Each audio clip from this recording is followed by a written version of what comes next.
नमस्कार मित्रांनो, कोकरिक आठवण या मराठी यूट्यूब चॅनलवर आपलं सर्वांचं स्वागत आहे.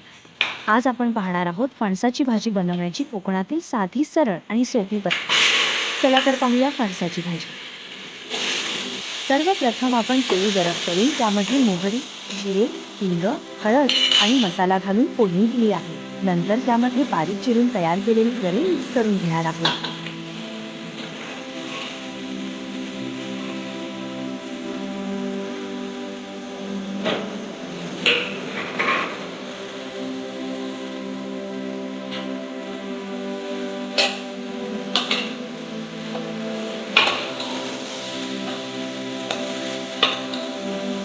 गरी म्हणजे फणसाच्या बिया सोलून घेतलेल्या, आतून पांढऱ्या रंगाच्या असतात.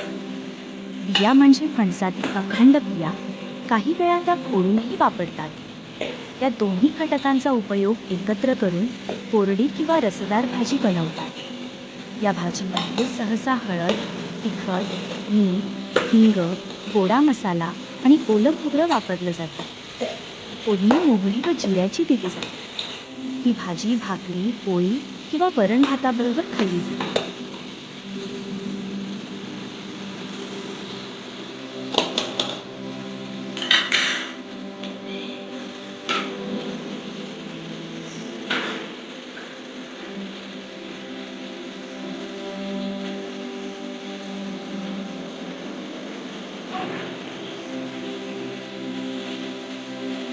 आणि अशा प्रकारे चिरलेले गरे लाल तिखट टाकून मिक्स करून घेतलेले आहे.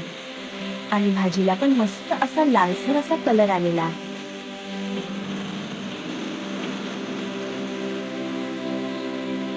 आणि वास पण मस्त असा आहे. आणि मित्रांनो, ही रेसिपी तुम्हाला आवडली असेल तर नक्की करून बघायचा.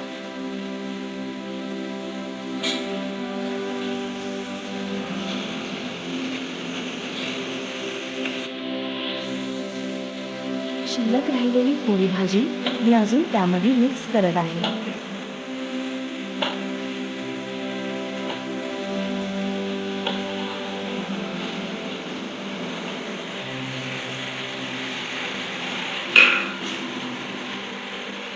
फणसामधील गरे, सोललेली बिया आणि बिया सालासकट यांची भाजी कोकणात पारंपरिक पद्धतीने केली जाते.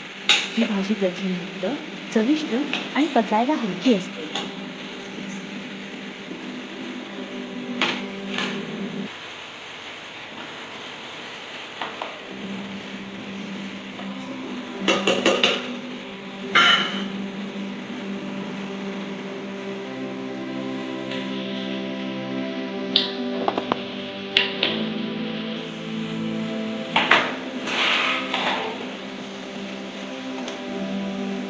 आपण यामध्ये चवीनुसार मीठ घालून मिक्स करून घेणार आहोत.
भाजी मिक्स करून झाल्यावर आपण ती थोडा वेळ झाकण मारून मंद आचेवर ठेवणार आहोत.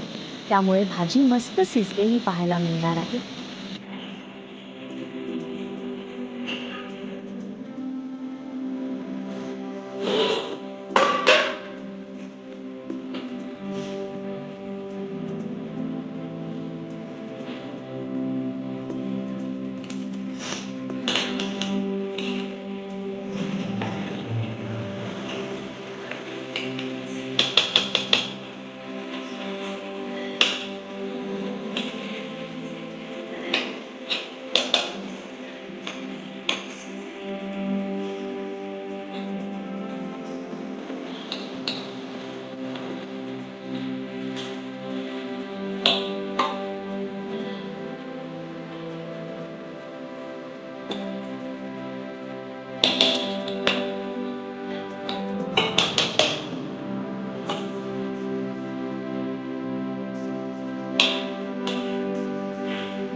आणि मित्रांनो, ही व्हिडिओ तुम्हाला आवडली असेल आणि असेच नवनवीन व्हिडिओ पाहण्यासाठी आमच्या या कोकण एक आठवण या मराठी यूट्यूब चॅनलला लाईक, शेअर आणि सबस्क्राईब करायला विसरू नका. चला तर मग पुन्हा भेटूया अशाच एका नवीन व्हिडिओमध्ये. थँक्यू.